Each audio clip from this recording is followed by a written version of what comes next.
से संबंधित है। जिस तरीके से फ्रांस में जो इस्लामोफोबिया को लेकर डिबेट है वो छिड़ी हुई है। फ्रांस में हमने देखा कि चार्ली हेब्दो के उस घटनाक्रम के बाद जहां एक शिक्षक का गला रेतकर हत्या कर दी गई, उसके बाद जो मुस्लिम धर्म विशेष को लेकर फ्रांस की सरकार नए नए कानून और प्रावधान ला रही है और उस कानून और प्रावधान को लेकर एक नई जो सरकार ने पहल शुरू की है कि फ्रांस के तमाम मस्जिदों पर रेड की जा रही है और इन मस्जिदों में अगर किसी भी प्रकार की गलत गतिविधि हो रही है तो उसको सीधे तौर पर निशाने पर लिया जा रहा है। क्या है यह पूरा मामला, समझिए इस रिपोर्ट से।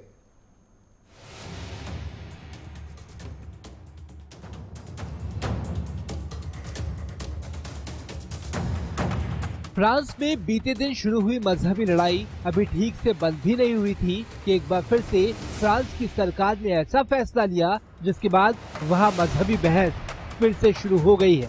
दरअसल फ्रांस की सरकार ने फैसला किया है कि वो देश से अलगाववाद को खत्म कर देगी और इसके लिए वहां की सरकार अभूतपूर्व कार्रवाई करेगी। जानकारी के मुताबिक अलगाववाद को खत्म करने के लिए फ्रांसीसी सरकार ने देश की ऐसी 76 मस्जिदों को चिन्हित किया है जो कि जांच के घेरे में है, जिन पर आतंकवादी गतिविधियों में शामिल होने का शक है या फिर उस पर आरोप है। इस पूरे मामले को लेकर फ्रांस की गृह मंत्री ने खुद बुधवार को ट्वीट कर कहा, मेरे निर्देशों के बाद सरकारी एजेंसियों ने अलगाववाद के खिलाफ बड़े पैमाने पर अभूतपूर्व कार्रवाई शुरू कर दी है। इसी कड़ी में आने वाले दिनों में देश में अलग अलग 76 मस्जिदों की अलगाववाद के साथ जुड़े होने पर शक पर जांच की जाएगी और जो भी मस्जिद इस तरीके की गतिविधियों में शामिल पाई जाएगी उस पर बंद लगा दिया जाएगा। जानकारी के मुताबिक फ्रांस के अब कार्रवाई का सिलसिला शुरू हो गया है। फ्रांस की एक स्थानीय रिपोर्ट की माने तो प्रशासन ने सरकार के आदेश को अमल में लाने के लिए 16 मस्जिदों पर छापेमारी कर भी दी है, जिसमें अभी तक रिपोर्ट आना बाकी है।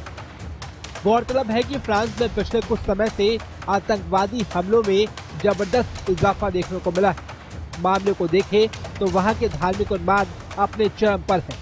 इसी साल अक्टूबर में भी देश में कई आतंकवादी हमले हुए थे, जिसमें एक शिक्षक की चरमपंथी कट्टरपंथी युवक ने गला रेतकर हत्या कर दी थी।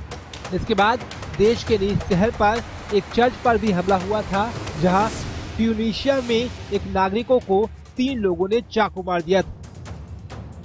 आतंकवादी हमलों में वृद्धि को देखते हुए देश के राष्ट्रपति इमैनुअल मैक्रों ने भी इस्लामिक कट्टरपंथ पर लगाम लगाने के लिए कई तरीके के बयान दिए और उन पर आवश्यक कदम उठाने की बात कही, जिसमें देश की सुरक्षा को बढ़ाना और कट्टरपंथियों के साथ साथ चरमपंथियों की गतिविधियों पर नजर रखने जैसे कदम शामिल हैं और उसी कड़ी में मस्जिदों में रेड करना भी उसी का हिस्सा बताया जा रहा है।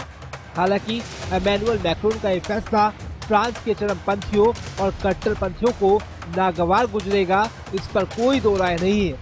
बस देखने वाली बात ये होगी कि आखिरकार इसके बाद क्या वहाँ कुछ प्रतिक्रिया इन चरमपंथियों के सामने आएगी और अगर हाँ तो सरकार उन चुनौतियों से कैसे निपटेगी, कैसे पार पा पाएगी।